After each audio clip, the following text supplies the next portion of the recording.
श्री राधे भगवान की, श्रीमद् भागवत महापुराण की। आज इतनी लाइट लगा दी है कि आज दिख ही नहीं रहा, श्रोता का मुख ही नहीं दिख रहा। श्रोताओं के यहाँ कम कर दी लाइट, यहाँ मंच पे लाइट ही लाइट। बोलो राधे राधे। आज तो देखना मुश्किल हो गया।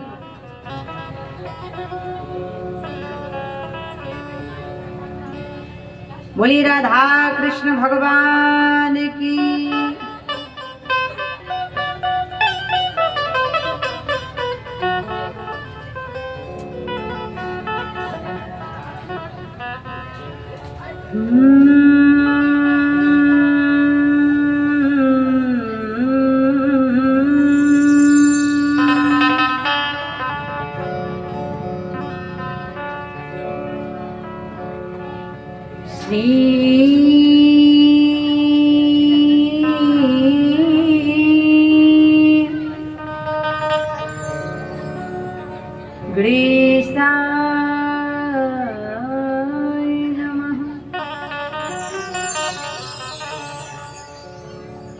वृषभानुजायै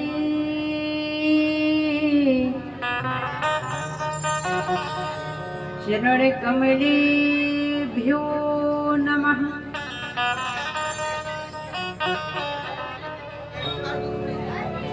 वासुदेवाय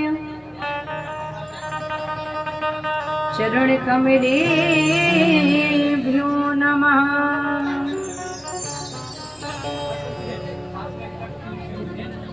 नंसी विभूषितकरा नवनीरदाभात् पीताम्बरादरुणबिम्बफलाधरोष्ठात् पूर्णेन्दुसुन्दरमुखादरविन्दनेत्रात् श्रीकृष्णात् परमकं तत्त्वहं न जाने। जय जय श्री राधा रमण, जय जय नवल किशोर, जय गोपी चित चोर प्रभु, जय जय माखन चोर। वृंदावन के वृक्ष को मरम न जानत कोई, डाल डाल और पात पात में राधे रानी का नाम होए। बोली वृंदावन बिहारी लाल की। पंखा चलाइए।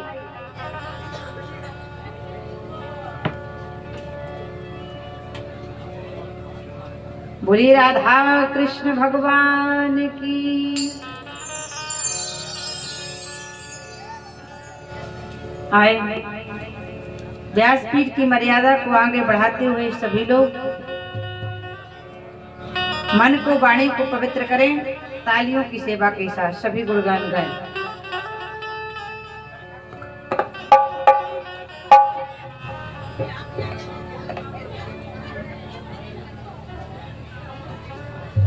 सभी लोग राधे राधे भाव से गाएं।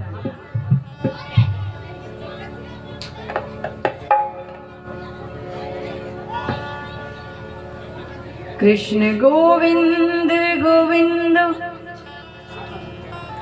हे गोपाल नंदलाल। कृष्ण गोविंद गोविंद हे गोपाल नंदलाल। कृष्ण गोविंद गोविंद।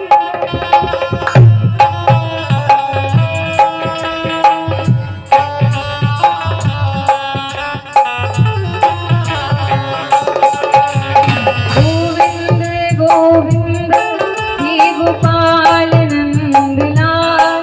कृष्ण गोविंद गोविंद हे गोपाल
लोग जब तक देख रहे हैं, जब तक देवी जी ताली नहीं बजाएंगी तब तक हम भी नहीं बजाएंगे। दोनों हाथ उठाइए और कृष्ण नाम महामंत्र गाइए। कृष्ण गोविंद गोविंद हे गोपाल नंद लाल, कृष्ण गोविंद गोविंद हे गोपाल नंद लाल, गोपाल नंद लाल, गोविंद गोविंद हे गोपाल गोविंद गोविंद हे गोपाल नंद लाल, कृष्ण गोविंद गोविंद हे गोपाल नंद लाल, गोविंद गोविंद हे गोपाल नंद लाल, गोविंद गोविंद हे गोपाल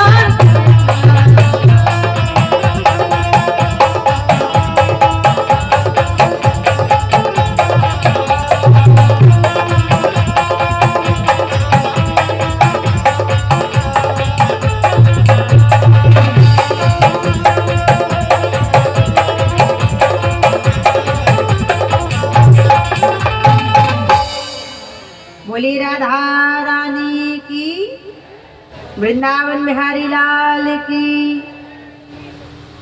सभी लोगों ने बड़े भाव के साथ भजन किया।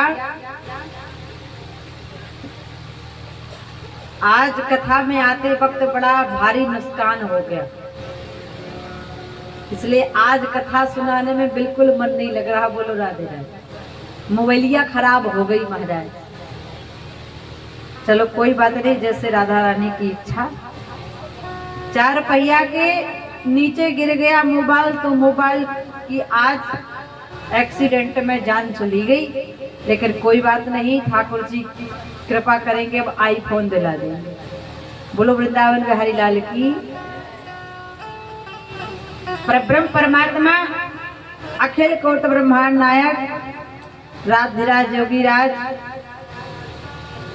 वासुदेव कृष्ण भगवान राधा रानी के चरणों में प्रणाम।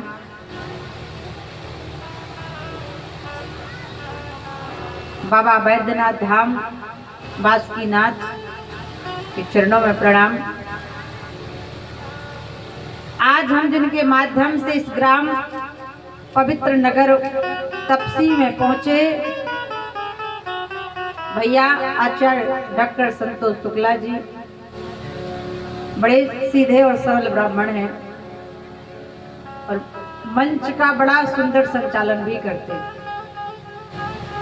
मंच का संचालन करना सबके बस की बात नहीं होती, लेकिन महाराज जी बखूबी बड़े सुंदर सारग्रवित शब्दों से मंच का संचालन कर रहे। तो महाराज जी का पटका तो ऐसे लग रहा है जैसे लखा जो महान सिंगर हैं वो आ गए,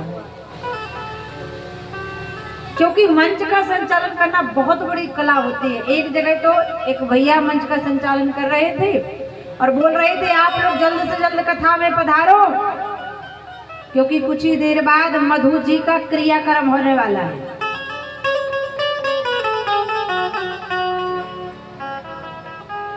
हमने कहा क्रियाक्रम मत करो, कार्यक्रम होने वाला है, कार्यक्रम को क्रियाक्रम मत कराओ।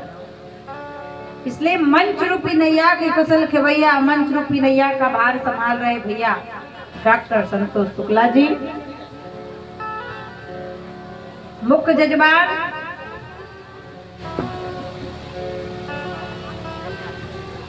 परीक्षित की भांति पत्नी के साथ 7 दिन तक ब्रह्मचर्य का पालन करके भागवत जी की कथा तन मन धन से श्रवण कर रहे बासुकी पंडित जी धर्मपत्नी, उनको व्यासपीठ से बहुत बहुत आशीर्वाद। सुखी रहें, संपन्न रहें, नाती पोतों से फलीभूत रहें और अंत में भगवान की कृपा से वैकुंठ के वासी बने। बनारस की पावन धरा से आए पंडित जी जो भागवत जी का जाप कर रहे, उनको व्यासपीठ से नमन। ये कोई बड़ाई नहीं है, ये हकीकत है, सच्चाई है। जहां हम रुके हैं ना, किसको पता है हम किसके यहाँ रुके? जरा हाथ उठा के बता। किसी को नहीं पता। वीरेंद्र भैया के यहाँ तो हम 6 दिन से वहां पर रुके। हमें ये नहीं लग रहा कि हम घर में हैं कि कहीं बाहर हैं। और उनकी पत्नी बहुत सेवा करती है, बहुत सेवक हैं। जब चाय मांगो तब चाय, जब नाश्ता मांगो तब नाश्ता, जब भोजन तो भोजन। बड़े प्यार से खिलाती है, ऐसा लगता है जैसे वो अपनी बेटियों का भाव प्रदर्शित करती है। पूजा को तो दिन भर पूजा पूजा करती रहती है। तो इस सेवा को, इस भाव को देखकर बड़ा अच्छा लगा इस गांव में, क्योंकि दक्षिणा दे देना व्यास को ये बहुत छोटी बात है, लेकिन जो 7 दिन तक हमारे गांव में आके भागवत जी की कथा को सुना करके आपको पुण्यात्मा बनाने का कार्य करके जाता है, वह व्यास 7 दिन तक उसके सांसारिक रिश्ते नाते समाप्त रहते हैं। न वह किसी की बेटी, न बहू, न कुछ, न बहन। 7 दिन तक वह कथा सुनाने वाला व्यक्ति मैं हूं या अन्यथा कोई और हो। व्यासस्य विष्णु रूपः, कथा सुनाने वाला व्यास 7 दिन तक चतुर्भुजी भगवान विष्णु के समान होता है। और उसकी जो सेवा भाव करता है, सेवा से प्रसन्न कर देता है, समझ लेना उसका जरूर कल्याण होता है। तो हम तो बड़े प्रसन्न है महाराज। एक माँ की तरह वो हमारा ख्याल रख रही है। पहले हमारी माँ को साथ में आना था, लेकिन घर में कोई काम आ गया तो माँ नहीं आई, तो हमें तपसी में एक माँ मिल गई वीरेंद्र भैया की। बोलो राधे। माँ जैसा ही ख्याल रख रही है। एवं बहन पूजा दीदी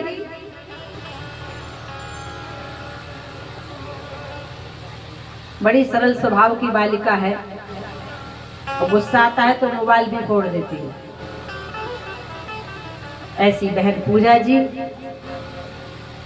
एवं मंच बहुत अच्छा है, पंडाल बड़ा अच्छा है, बैठक बड़ी अच्छी है। ये माताएं बहनें हर चीज में फर्स्ट होती हैं। आज देखो भैया लोगों की सीट भी अतिक्रमण कर ली इन्होंने,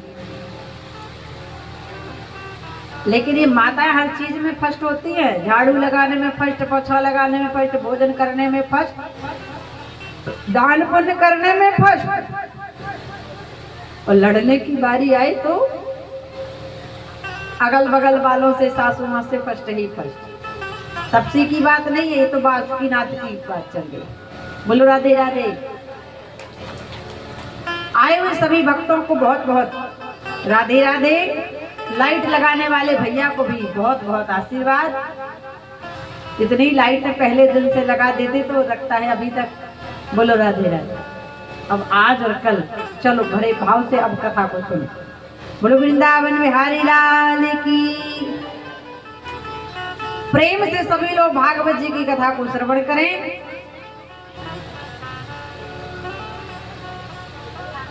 कल भगवान श्री कृष्ण के बाल स्वरूप की हमने कथा को श्रवण किया। भगवान बड़े सुंदर हैं। भगवान ने इतनी सुंदर बाल लीला की, जिसने भगवान की बाल लीला देखी और जिसने भगवान की बाल लीला सुनी, उसका संसार से बेड़ा गर्क हो गया, बेड़ा पार हो गया। भगवान वृंदावन में बड़े आनंद से रह रहे थे।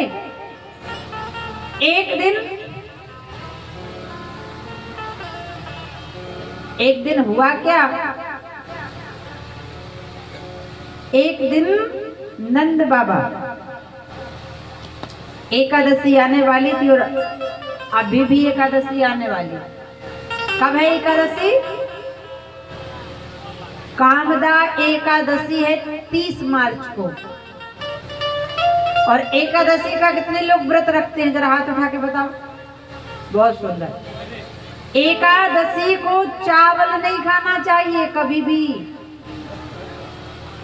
जो चावल खाता है उसे महापाप लगता है, क्योंकि एकादशी को बनने वाला चावल चाहे अरवा हो चाहे उष्णा हो, दोनों चावल सांप के दांत की भांति होते। और जो 30 मार्च 2026 में परसों कामदा एकादशी है, उस दिन निर्जला व्रत रखना चाहिए, अन्न नहीं खाना चाहिए। कामदा का अर्थ है किसी भी कामना को लेकर उस व्रत को करो, सही समय पर पारायण करो, आपकी वह मनोकामना पूर्ण हो जाए। अब एकादशी को चावल क्यों नहीं खाया जाता? क्योंकि एक बार पाप में और धर्म में लड़ाई चल रही थी।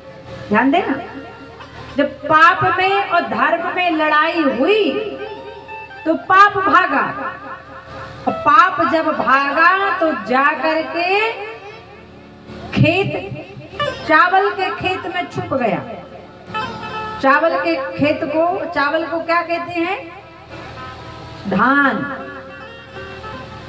धान के खेत में छिप गया। धर्म आया, धर्म ने पूछा, भैया तुमने यहाँ पर पाप को आते देखा है? धान के खेत ने चावल को, धान के खेत चावल ने अपने खेत में पाप को आसरा दे दिया और झूठ बोल दिया कि हमने यहाँ पर किसी पाप को आते नहीं देखा। धर्म समझ गया, धर्म ने श्राप दे दिया, रे मूर्ख, आज तूने अपने घर में पाप को जगह दी है और झूठ बोला है, इसलिए मैं श्राप देता हूँ कि जो तुझे एकादशी के दिन खाएगा उसे घोर महापाप लगेगा। इसलिए एकादशी को चावल नहीं खाना चाहिए। बोलो राधे राधे। अब वृंदावन में जो भगवान श्री कृष्ण के पिताजी हैं, जिनका नाम नंद बाबा, नंद बाबा का नियम था कि वो एकादशी का व्रत करते थे। एकादशी का व्रत करते थे और पहले के जमाने में मोबाइल तो चलता नहीं था, घड़ी तो चलती नहीं थी, और नंद बाबा का नियम था कि वो ठीक भोर के 4 बजे ब्रह्म मुहूर्त में उठते थे और यमुना में स्नान करते। अब पहले तो घड़ी नहीं थी, मोबाइल नहीं था, तो कैसे उठते थे नंद बाबा पता है? बोले मुर्गा, और इतिहास गवाह है, जो जगाने का काम करता है उसी को काट दिया जाता है। भारत देश में छोड़ो, अन्यत्र देश में देखो, सबसे ज्यादा काटा जाने वाला जीव है मुर्गा। सबसे ज्यादा जीव जिसकी हत्या हो रही है वह मुर्गा, और मुर्गा जगाने का काम करता है। मुर्गा ठीक 4 बजे बांग देता, और नंद बाबा को मालूम था कि जब मुर्गा बांग देगा तो मैं समझ जाऊंगा 4 बज गए। उस दिन ऐसा कारण हुआ कि नंद बाबा को पता नहीं चला, भ्रम हो गया, और 2 ही बजे नंद बाबा को लगा ऐसा कि मुर्गा बोला, और नंद बाबा ने कमंडल उठाया और यमुना जी में स्नान करने चले। और जब स्नान करने चले गए तो 1 बजे से, रात्रि के 1 बजे से 3 बजे तक असुरों का समय रहता है, दैत्यों का, राक्षसों का समय रहता है, और नंद बाबा को पकड़ लिया। लेकिन एक्चुअल देखा जाए, वास्तविकता में देखा जाए तो राक्षस कौन है, दैत्य कौन है, असुर कौन है? बोले बाबा कहते हैं, बोले दैत्य तो वही है। बोले कौन? कि मानहु मातु पिता नहीं देवा, मानहु मातु पिता नहीं देवा, साधुन सन कर बावहि सेवा, साधुन सन कर बावहि सेवा, जिनके चरण भवानी, जिनके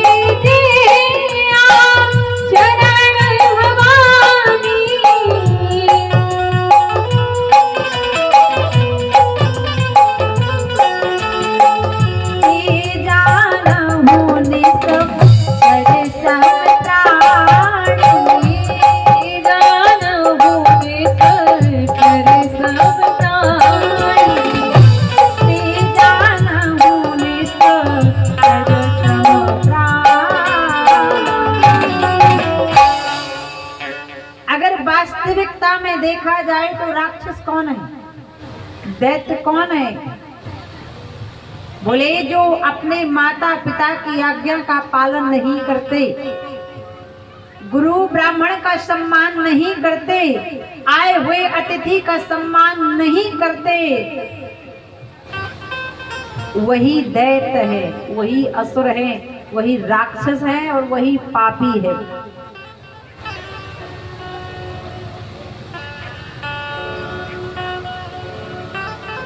आज नंद बाबा जिस प्रकार से जाते हैं, ठीक 2 बजे पहुंच गए यमुना जी में, जैसे ही स्नान किया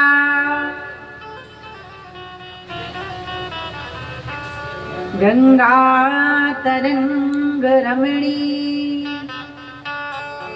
जटा कलापम गौरी निरंतर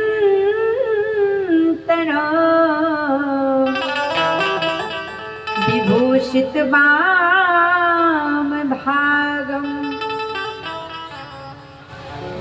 नारायण प्रिय मनंगु मदापहारम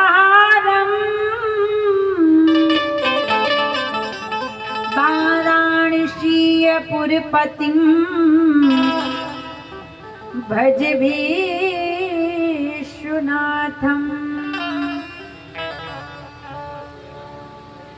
जिस प्रकार से यमुना जी में स्नान करा, समय तो आसुरी बेला का था। तत्काल आज जिस प्रकार नंद बाबा ने डुबकी लगाई, डुबकी लगाते ही आज वरुण, जो जल के देवता वरुण हैं, उनके 2 अनुचर आए। उन्होंने नंद बाबा के दोनों हाथों को पकड़ा और पकड़कर गहरे जल में ले जाए, और गहरे जल में जैसे प्रकार लेकर गए, बंदी गृह में डाल दिया। सुबह हुई, अब मैया ने देखा चारपाई पे बाबा आए। मैया बोली, बाबा एकादशी को व्रत करे या से स्नान करवे गो। अब 10 बज गई, 12 बज गए, बाबा नाए आए। मैया घबराई। मैया बोली, कन्हैया से लाला इतनो समय है गो, बाबा नाए आओ, का बात है कि जरा देख। कन्हैया ने आज सारे ब्रजमंडल पर नंद बाबा को देख लिया, लेकिन नंद बाबा नहीं मिले। भगवान बोले, मैया बाबा स्नान कर भी कौन से घाट पे जाए? मैया ने बताए दियो किस घाट पे जाते हैं। अब भगवान गए, भगवान ने देख लिया। भैया क्या बोला? अच्छा ध्यान दे।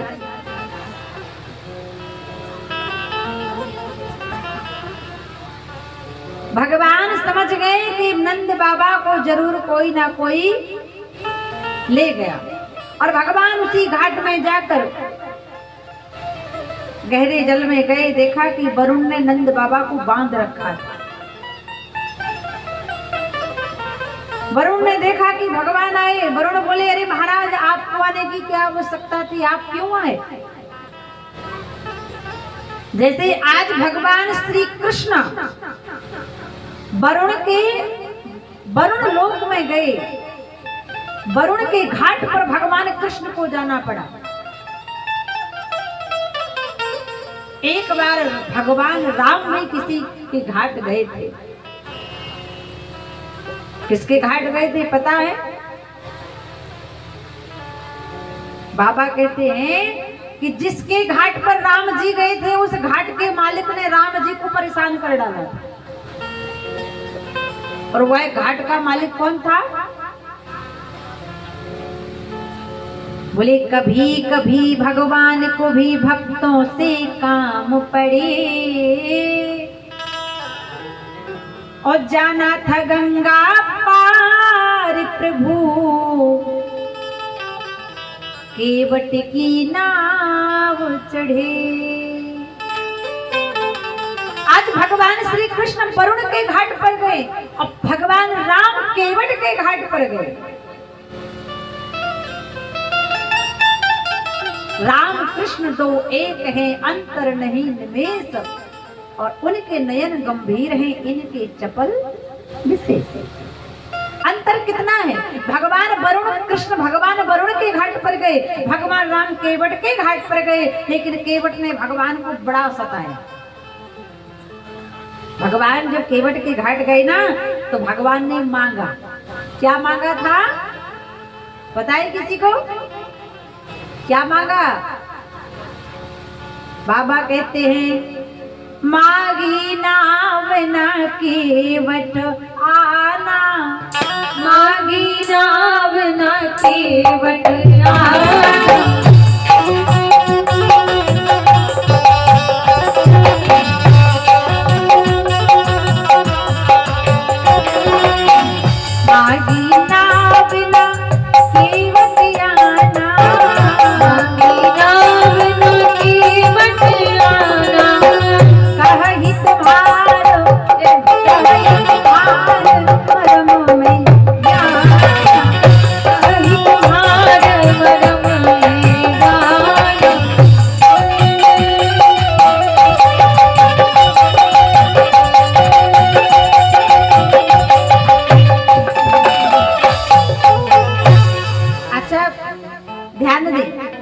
भगवान श्री कृष्ण वरुण के घाट पर गए तो वरुण ने भगवान से क्या कहा?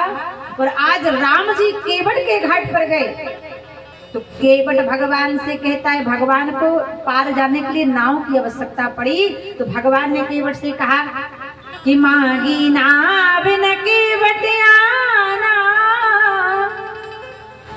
लेकिन कही तुम्हारे मरम में जाना।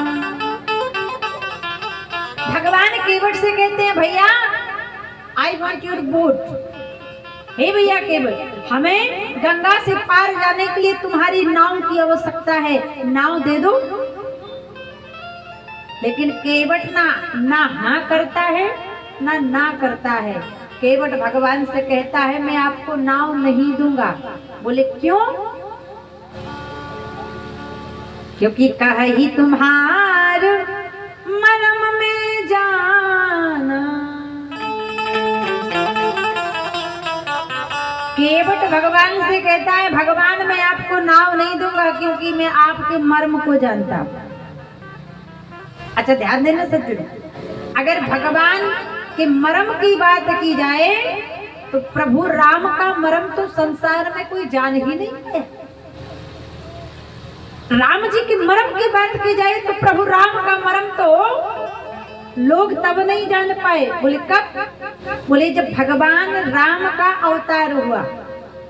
और राम जी का अवतार कहाँ हुआ? बोलो जरा। देवघर में, तपसी, जामा नहीं, भगवान का अवतार हुआ अयोध्या में, अवध में। अवध अर्थात बोले आधन पद। बोले जिस अवध में किसी भी प्रकार के जीव का किसी भी प्रकार से वध न किया गया हो, वह है अवध। जब भगवान का अवतार हुआ ना, तब भगवान का कोई मर्म नहीं जान पाए। क्यों? बोले जब राम जी का अवतार हुआ था तो एक माह तक सूर भगवान टकटकी लगाकर प्रभु राम को देखते रहे, और एक माह तक अयोध्या में रात्रि नहीं हुई, केवल दिन ही रहा। तब कोई भगवान के मर्म को जान। मास दिवस कर दिवस भा और मर्म न जानते कोई, रज समीत रवि था क्यों, निशा कवन विधि हो। तब भगवान राम का कोई मर्म नहीं जाना, लेकिन आज गंगा के घाट पर भगवान को नाव चाहिए तो केवट भैया कहते हैं, मैं गंगा से पार नहीं करूंगा क्योंकि कहा ही तुम्हार मर्म में जाना। अगर प्रभु के मरम की बात की जाए ना, जो केवट भैया बोल रहे हैं गंगा के घाट पर, तो प्रभु राम का मरम तो उनके छोटे भाई लक्ष्मण जी भी नहीं जान पाए। अब आप कहोगे कि भगवान के भाई मरम नहीं जान पाए, कब?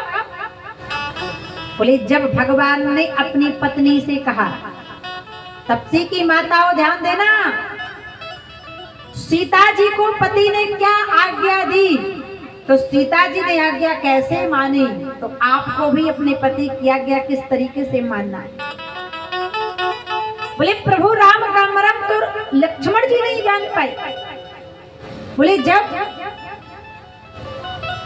जब भगवान ने अपनी पत्नी से कहा, सुनो सीता, हे जानकी, हे वैदेही, मुझे एक साधारण पुरुष की लीला करना है, और जब तक तुम साथ में रहोगी तब तक वह लीला पूर्ण नहीं होगी।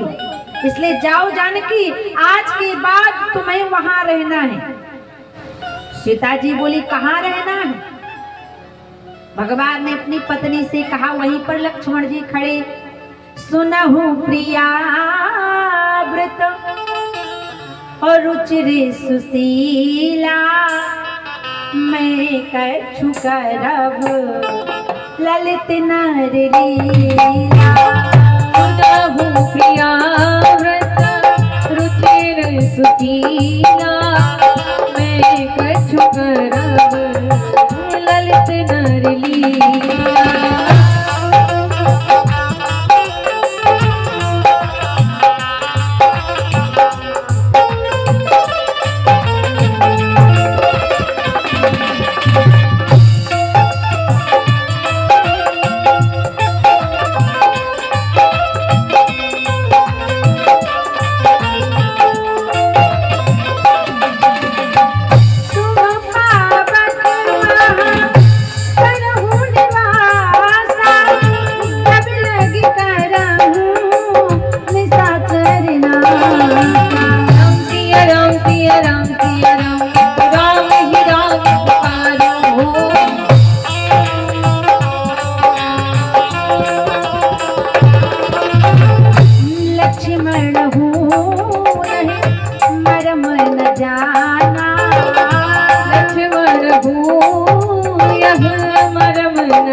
चरित रचा भगवान।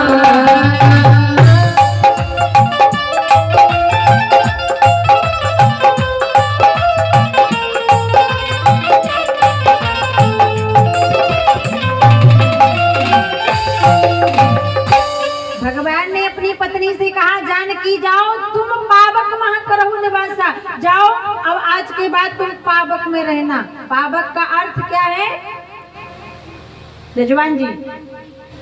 पावक मतलब अग्नि। बोलो राधे राधे। भगवान ने अपनी पत्नी से कहा, जाओ अग्नि में रहना। तत्काल माता वैदेही जानकी गई और भगवान की जठरा अग्नि में समा गई। आजकल अगर पति पत्नी से कहता है, अभी घर में खेती का काम चल रहा है, तुम मायके मत जाना, नैहर मत जाना, तो आजकल की माँ कहती है मैं तो जाऊंगी और भाग जाती है नैहर। ऐसा नहीं करना।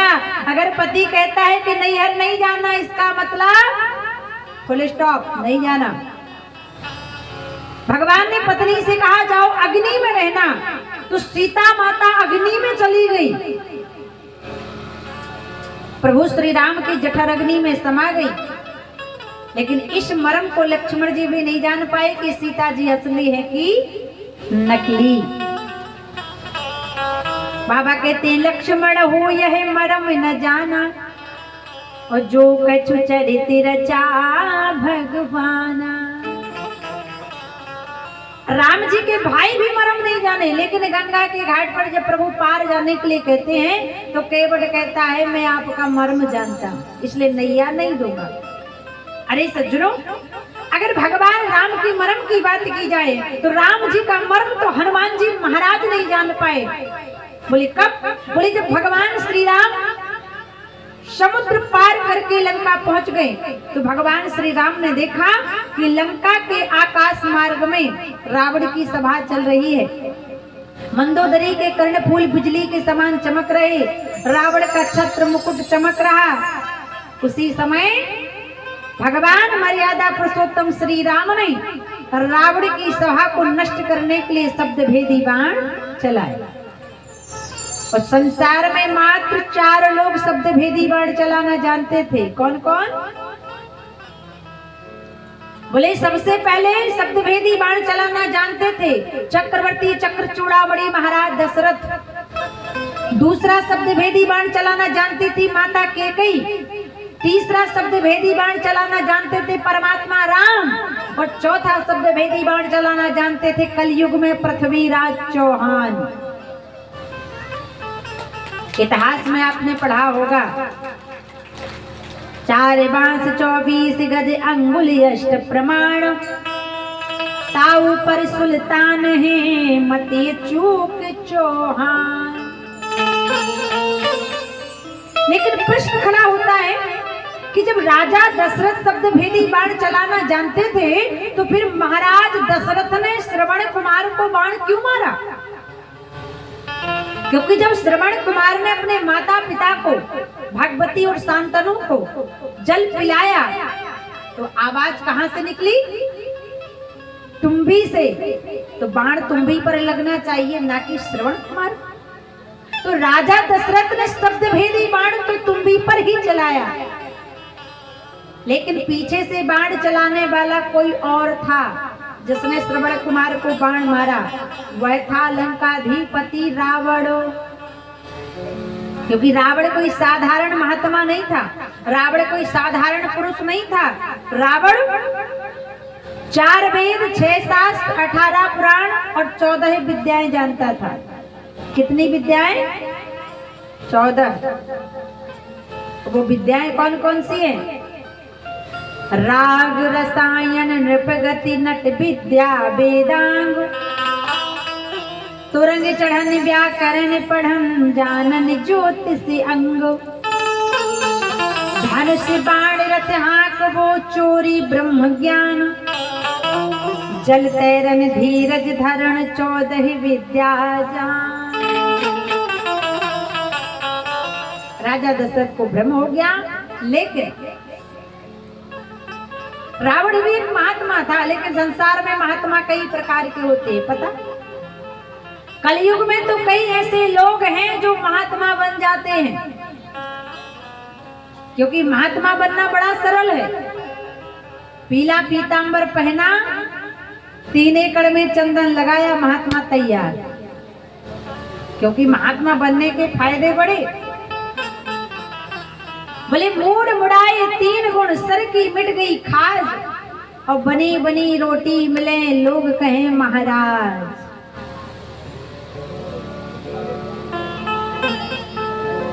देख रहे हो आप, जितने अच्छे काम होते हैं सब बाबा के रूप में होते हैं, और जितने बुरे होते हैं वो भी बाबा ही के रूप में होते हैं। बोलो राधे राधे। अभी एक नासिक का बाबा पकड़ा गया, रघुपति राघव राजा राम जेल के अंदर आसाराम। बोलो राधे राधे। इसलिए आज रावण भी महात्मा था, लेकिन उसकी कैटेगरी अलग प्रकार की।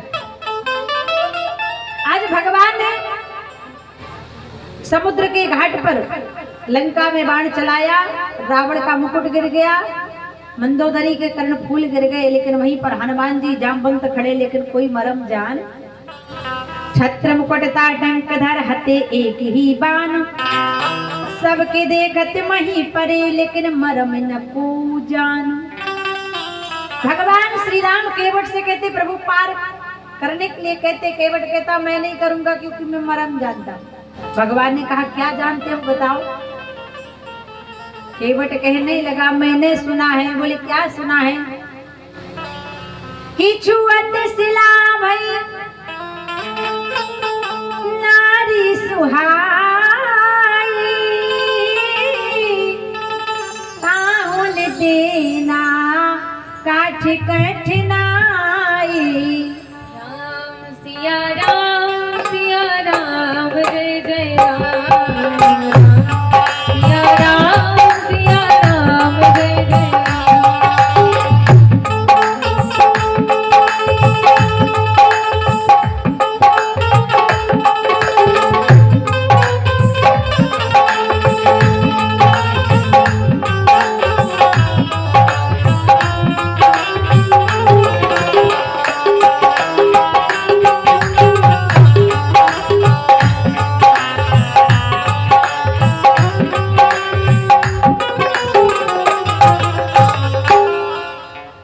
ध्यान दे।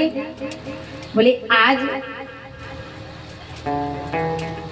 केवट कहता है प्रभु मैं आपको गंगा से पार नहीं करूंगा। क्यों? क्योंकि मैंने सुना है कि आपने पत्थर को छुआ तो पत्थर क्या बन गया? नारी। और जब पत्थर को नारी बनने में 1 मिनट नहीं लगा तो मेरी लकड़ी की नाव को नारी बनने में 1 सेकंड भी लगने वाला नहीं। और राम जी से केवट कहता है अगर मेरी नाव नारी बन गई तो होगा क्या? केवट ने कहा प्रभु जो नैया वो नारी बन जाए तो घर में झगड़ा और बढ़ जाए। प्रभु एक पत्नी का मैं खर्चा तो निकाल नहीं पा रहा हूँ, अगर नैया भी मेरी नारी बन गई तो मैं जीते जी मर जाऊंगा। फिर 2 पत्नियों को कैसे पालूंगा? मैं झमेले में नहीं पड़ूंगा। इतने में लक्ष्मण जी बोले केवट भैया अगर तुम्हारी नैया नारी बन भी जाती है तो तुम्हें डबल फायदा होगा।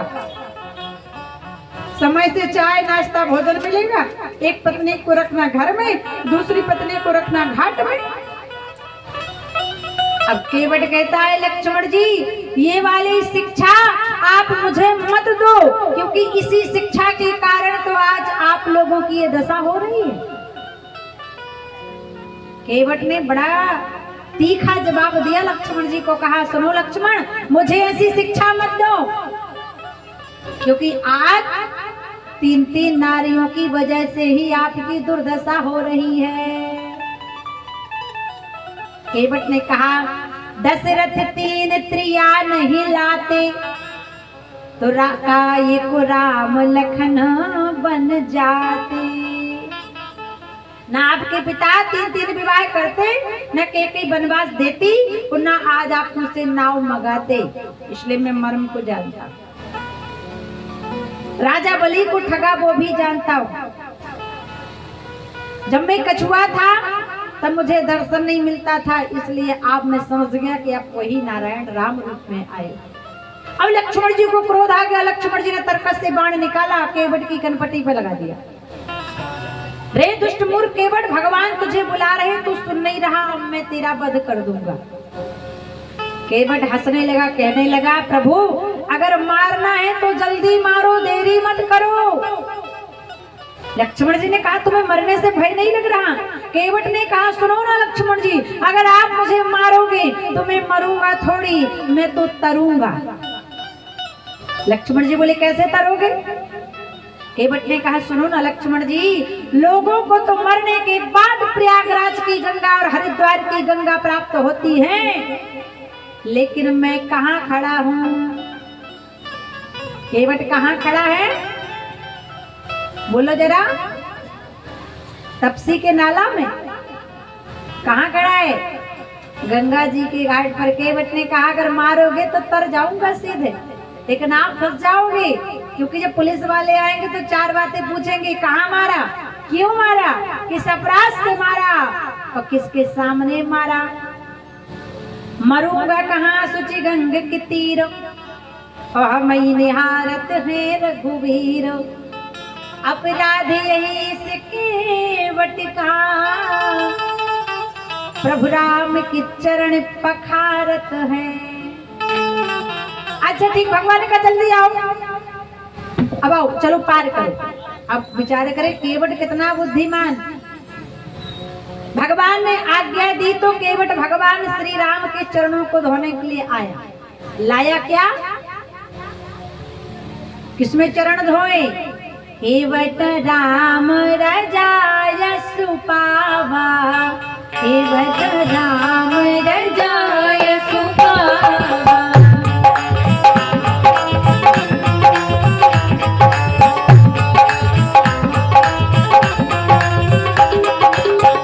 पानी कठोता भर लिया, पानी कठोता भर लिया। अज्ञानंद उमग अनुराग, अज्ञानंद उमग अनुराग।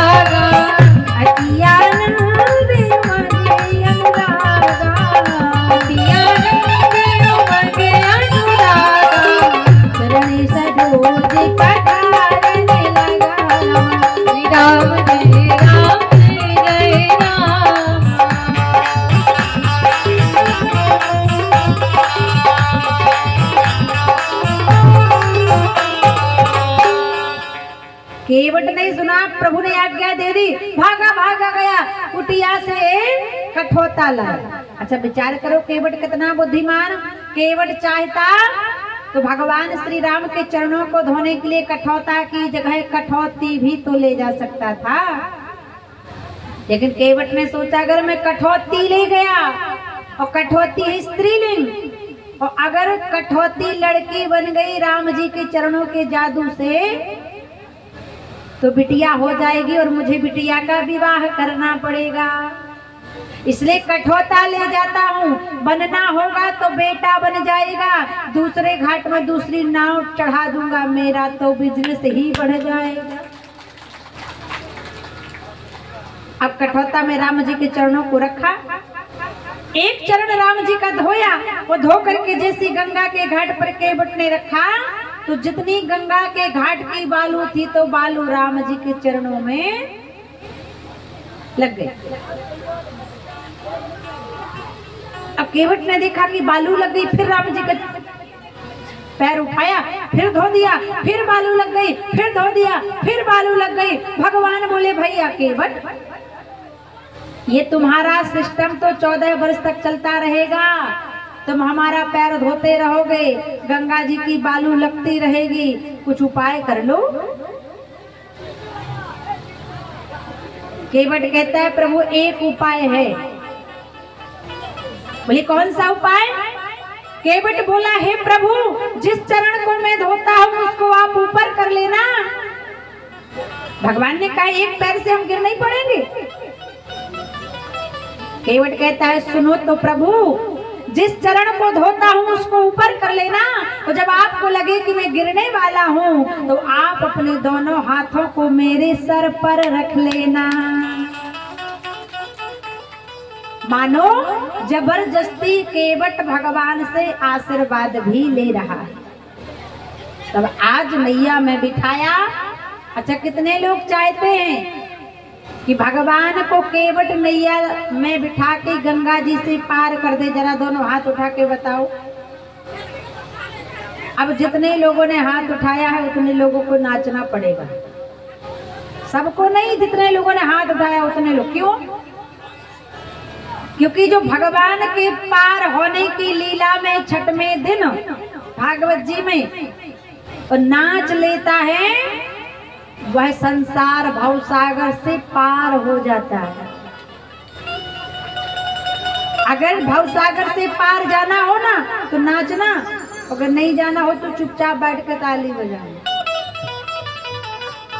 क्योंकि जाना तो सबको है एक ना एक दिन, चाहे जैसे जाओ, यमराज की मार खा के जाओ या भगवान के पार्षदों के विमान में बैठकर जाओ। तो भगवान पार हो रहे हैं, जरा ताली बजाओ, झूम जाओ। राम जी गंगा से पार होंगे तो राम जी हमें भी भवसागर से पार लगा देंगे। पार जाना है, उठाइए दोनों हाथ, और जिसका मन करे तो खड़े होके अपने स्थान पर नाच लेना, समझ लेना आप इस भवसागर से पार जा रहे हैं। केवट कहता है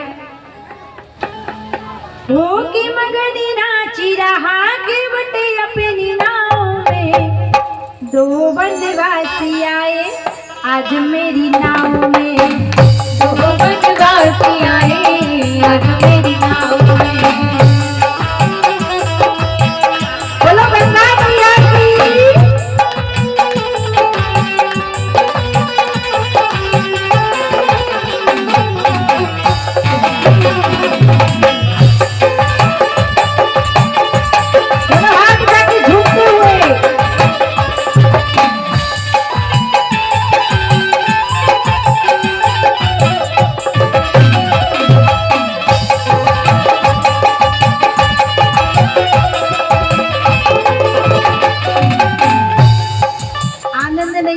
ऐसा लग रहा है किसी को मोक्ष नहीं पाना, राम जी के साथ पार नहीं होना, क्या तपसी में ही रहना है।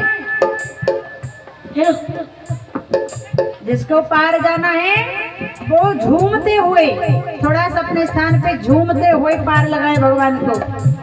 दो वनवासी आए आज मेरी नाव में, दो वनवासी आए आज मेरी नाव में।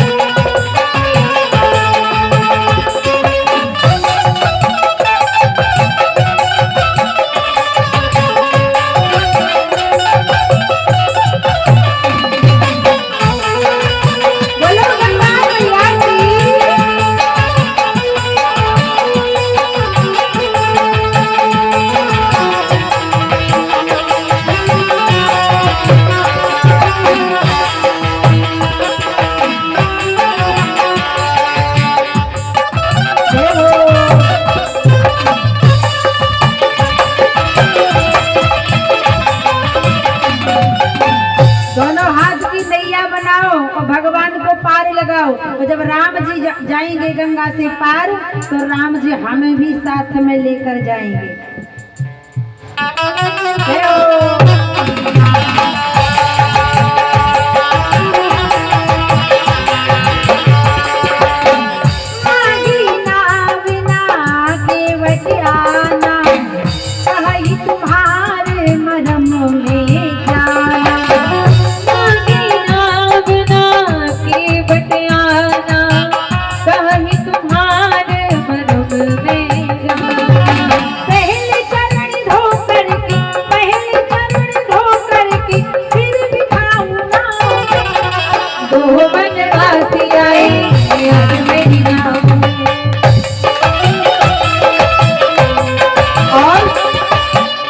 भगवान सच में पार जाने वाले, उठाइए दोनों हाथ। 80 की स्पीड में ताली बजाओ, 20 की स्पीड में नहीं बजाना है। 80। दो वनवासी आए आज मेरी नाव में, दो वनवासी आए।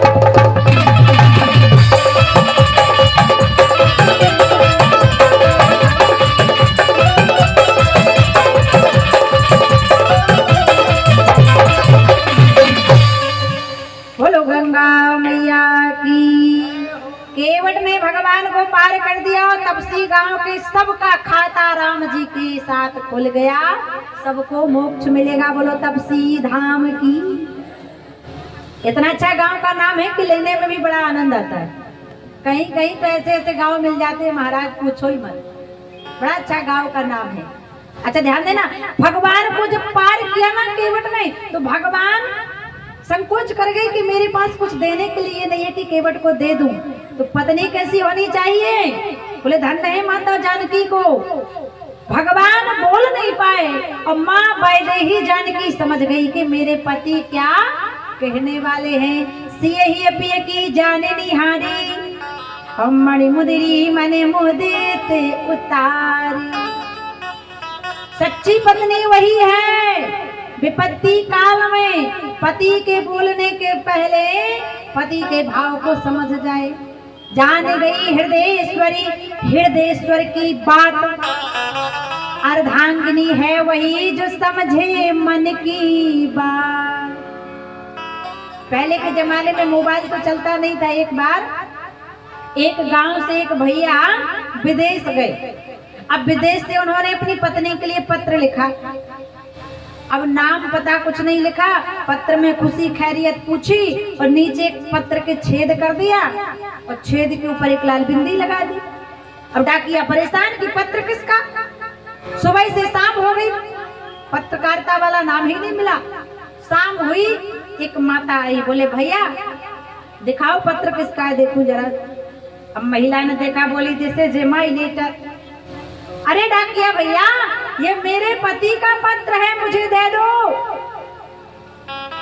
डाकिया ने कहा, पोस्टमैन बोला अरे बहन ना इसमें नाम है ना पता है ना कुछ है, तो तुम्हारा पत्र कैसे हो गया।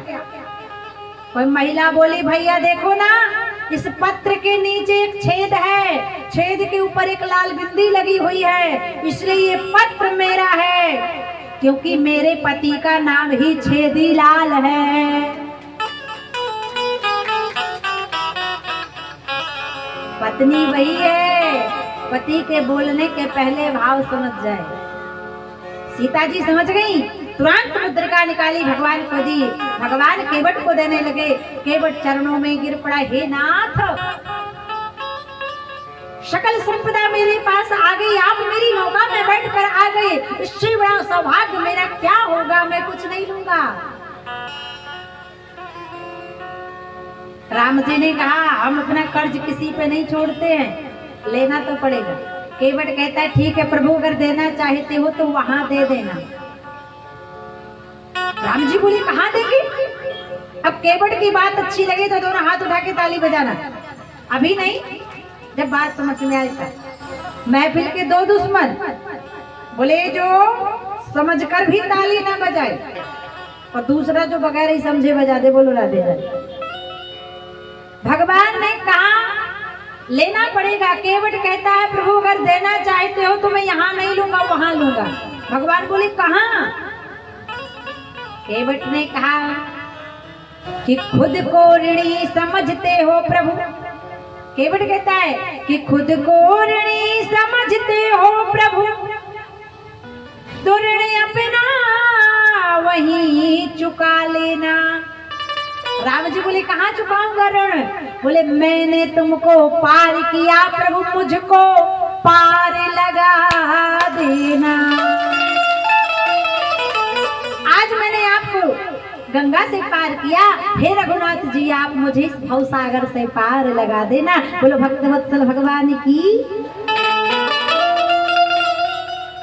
ऐसे आज राम जी केवट के घाट पर गए, लेकिन आज हमारे श्याम जी वरुण के घाट पर गए। जब वरुण के घाट पर भगवान गए ना, वरुण ने कहा हे प्रभु, हे कृष्णचंद्र ठाकुर जी महाराज, आप क्यों आए? आपने मुझे बुला लिया होता। भगवान ने कहा तुम्हें शर्म नहीं आ रही? हमारे पिताजी को बंदी बना कर रखे हो और पूछ रहे हो, वरुण पास में बांध के रखे हो, पूछ रहे हो कि क्यों आए? वरुण घबरा कर रोने लगा, कहने लगा महाराज हमें पता नहीं था कि आपके पिताजी हैं, और आपके पिताजी ने एक मर्यादा का पालन नहीं किया। बोले 4 बजे की जगह 2 बजे ही आसुरी बेला में स्नान किया, इसलिए ये पकड़े गए। भगवान ने वरुण पास से निकलवाया, बाबा को लेकर आए। बोले नंद बाबा की। सब आज भगवान के गुणगान गाने लगे। भगवान भी राधे रानी का गुणगान गाने लगे कि करके इशारों बुलाए गई रे, करके इशारों। गाओ जरा दरवाजा जाके, क्या गाना है? करके इशारों बुलाए गई रे, करके इशारों बुलाए गई रे, बरसाने की छोरी।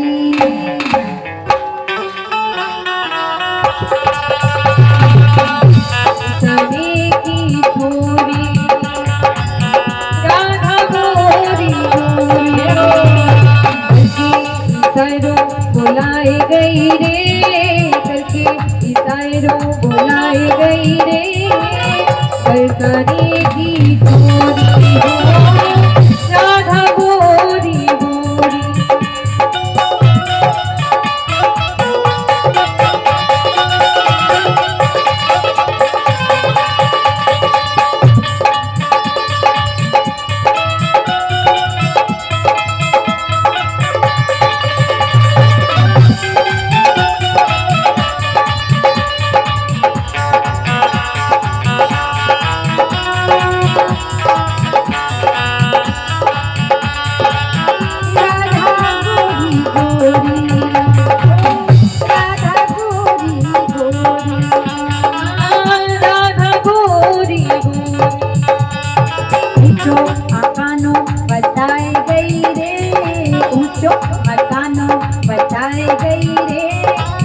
बरसाने की छोरी हो, राधा गोरी गोरी।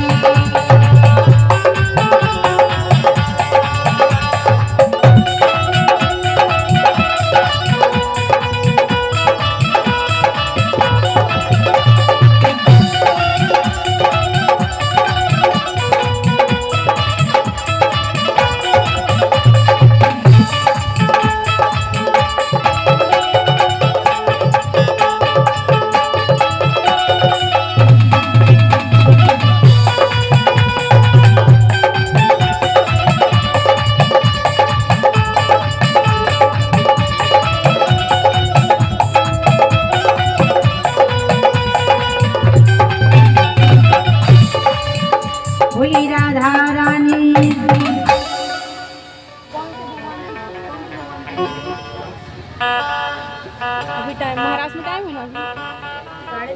कब तक? बोली वृंदावन बिहारी लाल की।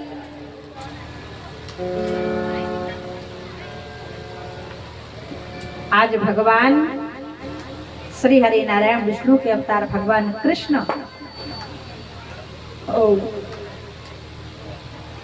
बोली भक्तवत्सल भगवान की। आज भगवान नंद बाबा को लेकर आए।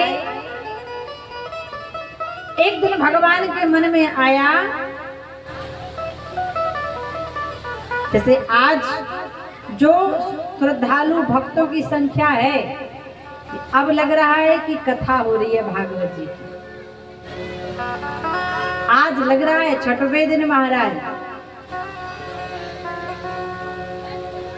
पंडाल, लेकिन ध्यान देना जनसंख्या ज्यादा किसकी है? मेरी माताओं की।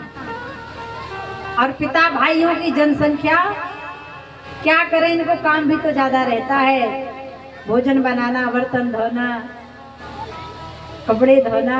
माताओं को तो कुछ नहीं करना होता, कि बना बनाया भोजन मिलता है, खाती है चली जाती है। देखो ये है मातृ शक्ति भारत की, हर चीज में आगे है। ये माताएं भोजन भी बनाती हैं, बर्तन भी धोती, कपड़े भी धोती, बाल बच्चों को भी संभालती हैं। अगर घर में सिलेंडर खत्म हो जाए तो लकड़ी भी ले आती हैं। और जनसंख्या सबसे ज्यादा इन्हीं की है, बोलो राधे राधे। और आप लोगों को क्या करना? जींस का पैंट पहने, शर्ट पहने, परफ्यूम लगाए, थाली मिली भोजन की तो पाए और थाली छोड़ी चले आए, फिर भी जनसंख्या 0 सन्नाटा, बोलो राधे राधे। धन्य भारत की माताओं का, एक बार माताओं के लिए ताली बजाओ। अगर ये नहीं होती तो पंडाल तो बड़ा सूना हो जाता महाराज। ये भारत की नारियां। देखो एक जो माँ होती है ना, एक माँ अपने बच्चे को हृदय से प्रेम करती है और पिता अपने बच्चे को बाहरी रूप से प्रेम करता है। ध्यान देना, एक बच्चा है छोटा सा, उसकी आंख का काजल फैला हो, बाल बिखरे हो, कपड़े गंदे हो, पिता ड्यूटी पर जा रहा हो, और अगर बच्चा कहे पिताजी गोद ले लो, तो कह रहे अभी जाओ, अभी माँ के पास जाओ, अच्छे कपड़े पहन कर आओ, काजल टीका अच्छा करके आओ, फिर गोद लेंगे। ध्यान देना। तो वही बेटा माँ के पास जाता है तो माँ कई 1000 रुपए की साड़ी पहनी होगी ना, अपने आंचल से उसका काजल पहुंच देगी, धूल पहुंच देगी, अच्छे कपड़े पहना देती है, राजा बेटा बना देती है। फिर वही पिता कहता है, जब अच्छा हो जाता है बालक, तब पिता कहता है आजा मेरा बेटा, आजा आजा। तो जब गंदा था तब अच्छा नहीं लगा। तो माँ की ममता का कोई मोल नहीं प्यारे, माँ दिल से प्रेम करती, लेकिन माँ में और पत्नी में बड़ा अंतर। बेटा जब घर आता है तो माँ देखती है अपने बेटे के पेट को, भूखा है कि प्यासा है।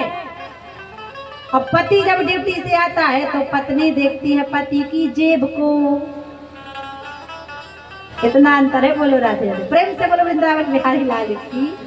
जेब भी तो देखना जरूरी है। जिस घर की पत्नी के खर्चे नहीं होते, उस घर का पति कभी अच्छी कमाई नहीं कर पाता। इसलिए खूब खर्च करो, और जितना खर्च करोगे उतनी ही कमाई बढ़ेगी। माताओं का सम्मान करो, क्योंकि ये लक्ष्मी होती हैं घर की। देखिए ना, जिस घर में नारी ना हो उस घर में कोई शोभा होती नहीं।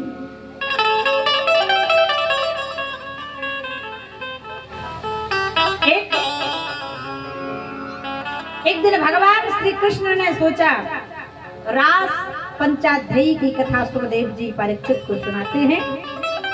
एक दिन भगवान अपने हृदय में मन बनाए कि मुझे रास करना है। यमुना के पुलिन पर भगवान गए और ऐसी भगवान ने बांसुरी बजाई। यमुना के पुलिन पर भगवान ने ऐसी बांसुरी बजाई, जितनी गोपिकाएं भगवान से प्रेम करती थी केवल उन्हीं को बांसुरी सुनाई पड़ी। एक गोपी तो आंख में काजल लगा रही थी, बांसुरी सुनी तो एक आंख में लगाई, एक आंख में नहीं लगाई, भाग गई।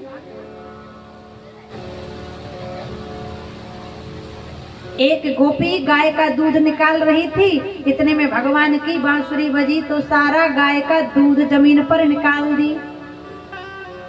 एक गोपी अपनी सास को भोजन दे रही थी, भगवान की बांसुरी सुनी तो सासों को जो थाली ले जा रही थी वो गाय को रखाई और गाय का भूसा सास को रख दी।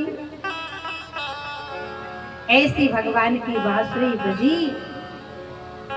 सारी गोपिकाएं कहती हैं कि श्याम तेरी बंसी। ध्यान से सुनना, जो भगवान से सच्चा प्रेम करता होगा उसे बांसुरी सुनाई देगी। बैंजो में बांसुरी बजे या ना बजे, लेकिन कन्हैया की बांसुरी जरूर सुनाई पड़ेगी।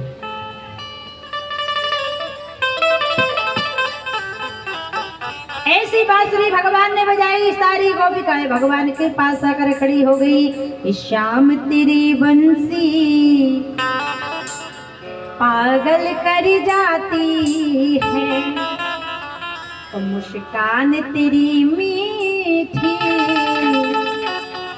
घायल कर जाती है। सारी ब्रज की गोपंगनाएं गोपिकाएं सब भगवान के पास आकर खड़ी हो गई। भगवान ने स्वागत किया और कहा, गोपियों यहाँ अकेली आधी रात में क्यों आई हो? गोपियां सिर झुकाकर खड़ी हो गई। पहले तो बुलाते हो, फिर पूछते हो कि क्यों आई। सारी गोपिकाएं भगवान को, अच्छा ध्यान देना, जैसे आज भगवान श्री कृष्ण को गोपियों ने भाव विभोर होकर बंसी की तान को सुनकर अपने घर को छोड़कर चली गई। जब राम जी भी जनकपुर गए थे तो सारी सखियां भगवान को देखने पहुंच गई, लेकिन एक नई नवेली बहू थी, वो देखने के लिए जिद कर रही थी तो सास ने मना कर दिया। बहू नहीं मानी, बहू राम जी को देखने चली गई, पीछे पीछे सास गई। सारा जनकपुर तो राम जी को देख रहा था, लेकिन सास बहू को देख रही थी। बहू ने अपनी सास से कहा, अरे माँ तू बड़ी अभागन है, सब कोई देखे राम को मोए न देखे कोई, और तू ही ऐसी अभागनी जो देखे है मोए। अरे तू हाड़ मांस के शरीर को देख रही है, भगवान को छोड़ रही है, ईश्वर को छोड़कर नश्वर जीव का दर्शन कर रही। सास ने कहा, अपने घर, मेरे घर से निकल जाओ। बहू ने कहा, मुझे तेरे बेटे की भी जरूरत नहीं, ऐसो बर में क्या बरूं जो जन्मत और मर जाए, और बर बर लूं श्री कृष्ण को तो मिल चूड़ा अमर हो जाए। क्योंकि एक गांव में एक बहू का नया नया विवाह हुआ, ध्यान देना। और जब विवाह हुआ तो वो कथा सुनने आई, और कथा सुनने आई तो कहने लगी, देवी जी आपने बड़ी अच्छी कथा सुनाई, मैं आपका निमंत्रण करती हूँ, कल आप मेरे यहाँ भोजन करने आना। मैंने कहा ठीक है, आ जाऊंगी। अब जब सुबह में माता जी के यहाँ निमंत्रण भोजन करने गई तो मैंने देखा, इस सत्य बात है, मैं नाम नहीं बताऊंगी और जिले का नाम नहीं बताऊंगी, लेकिन हकीकत है। जब प्रातःकाल होकर मैं माता जी के घर भोजन करने के लिए गई तो मैंने देखा वो माता जी अपने रसोई घर में भोजन बना रही थी, चप्पल पहनकर, और रेडियो पर गाना सुन रही थी, साजन मेरा उस पार है, मिलने को दिल बेकरार है। बताओ, अगर ऐसा भजन गाओगी और भोजन बनाओगी तो जिसकी बुद्धि अच्छी भी है उसकी बुद्धि भी तो खराब हो जाए। ऐसे ना किया करो। चप्पल पाँव में पहनी जाती है, रसोई में नहीं पहनी जाती। रसोई में अन्नपूर्णा का वास होता है। भोजन बनाओ, श्री कृष्ण गोविंद हरे मुरारी गाओ, तुलसी दल का पत्ता डाल के ठाकुर जी को भोग लगाओ। अगर आपका बेटा या पति शराब भी पीता है तो एक ना एक दिन वो शराब छोड़ देगा। अच्छे भजन गा के भोजन बनाया करो, फिल्मी गाना ना गाया करो, इससे आपके बेटा बेटी की मानसिकता खराब होती है। भगवान ने सब गोपियों से कहा, क्यों आई, चली जाओ। सारी गोपिकाएं रोने लगी। भगवान ने कहा, चिंता मत करो, हम तुम्हारे साथ तो रास करेंगे। बोलो रासेश्वर भगवान की। अब महारास होने लगा ब्रिजमंडल में, यमुना के पुलिन पर एक कैलाश में बड़ी प्यारी देवी जी श्रृंगार कर रही, 16 श्रृंगार। और 16 श्रृंगार करने वाली कौन? माँ पार्वती। अब आधी रात में माता पार्वती तैयार होने लगी। भोले बाबा ने पूछा, अरे देवी कहाँ? अपने पति से ना पूछा ना जाचा, कहाँ चली जा रही हो बगैर पूछे? पार्वती जी बोली, आप चुपचाप सो जाओ, हल्ला मत करो, शोर मत करो, क्योंकि जहाँ मैं जा रही हूँ वहां पर केवल महिलाओं को ही अनुमति है, पुरुष नहीं जा सकते। भगवान ने कहा अगर पुरुष नहीं जा सकते तो तुम भी नहीं जा सकती, मैं नहीं जाने दूंगा। बहुत समझाया पार्वती जी, लेकिन भगवान नहीं माने। बोले अगर वहां पे महिलाएं बस जा सकती हैं तो एक काम करो, मुझे ही महिला बना दो, फिर तो जाने को मिल जाएगा। पार्वती जी थक गई तो फिर पार्वती जी ने भगवान शंकर को साड़ी पहनाई, पाउडर लगाया, लिपस्टिक लगाई, जूड़ा बनाया, घूंघट डाला और भगवान एक गोपी बन गए। इसलिए भगवान शंकर का एक नाम पड़ गया, बोलो गोपेश्वर भगवान की। अब भगवान पार्वती जी के साथ महाराष्ट्र में शामिल होने के लिए जा रहे हैं। चलो हम लोग भी महाराष्ट्र में चलें। कितने लोग जाना चाहते बताओ हाथ उठा के। अब जो जोर जोर से ताली बजाएगा, जोर जोर से गाएगा, उसको हम अपना ये फोन दान कर देंगे। हमारे तो काम का रहा नहीं, दे देंगे। अब देखते हैं कितने लोग जोर जोर से गा रहे हैं। हमारे बीच में भगवान की झांकी भी आने वाली है, महारास होगा, प्रेम से सभी लोग महारास का आनंद लेंगे। भगवान शंकर चले, एक दिन वो बोले भंडारी। रास ऐसा वैसा नहीं होगा आज, इतना अच्छा होगा। जितने हमारी गोपिकाएं हैं वो डांस करेंगी, नृत्य करेंगी, कृष्ण भगवान के बीच में रोल रोल गोल गोल, झूम झूम के, लटक लटक के, मटक मटक के, पटक पटक के महारास होगा। एक दिन वो भोले भंडारी बन के ब्रज की नारी वृंदावन आ गए हैं। एक दिन भोले भंडारी बन के सुंदर नारी वृंदावन आ गए हैं, वृंदावन आ गए हैं।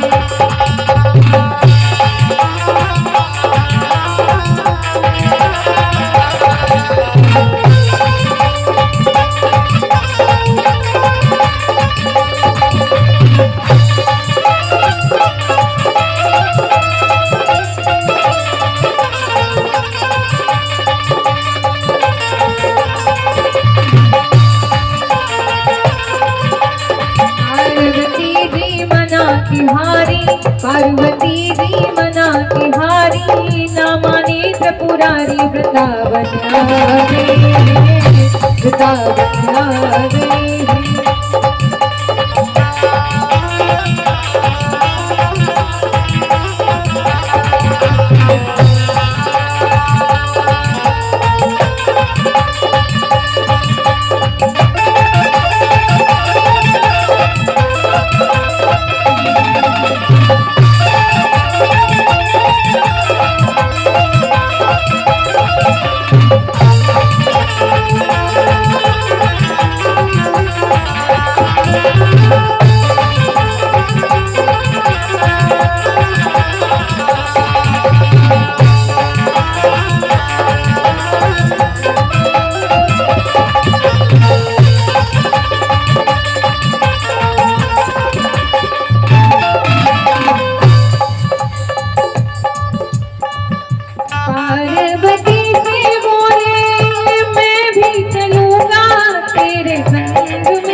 संग श्याम नाचे, मैं भी नचूंगा तेरे संग में, तेरे संग में।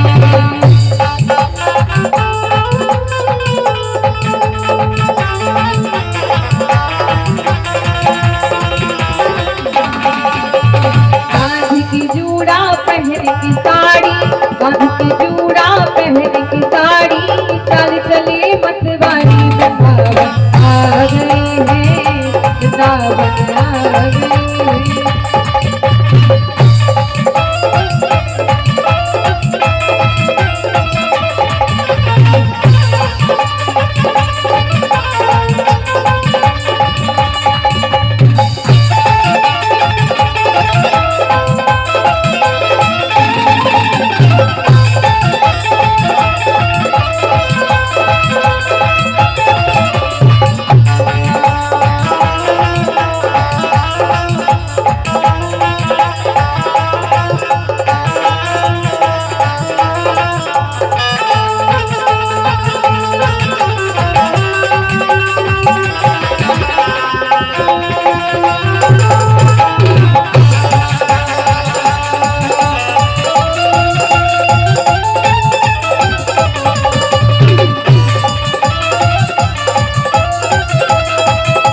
एक बिना भोले भंडारी बनकर सुंदर नारी वृंदावन आ गई है, वृंदावन आ गई है।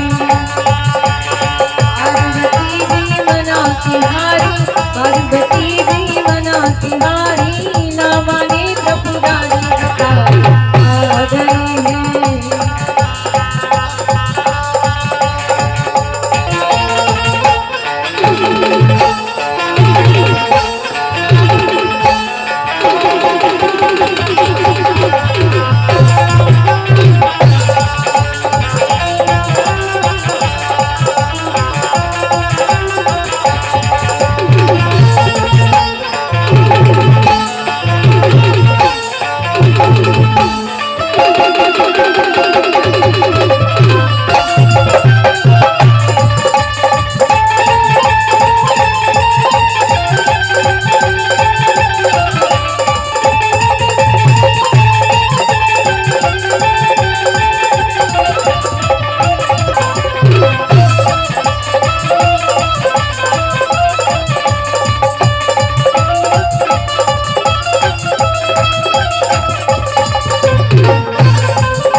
श्री राम। आप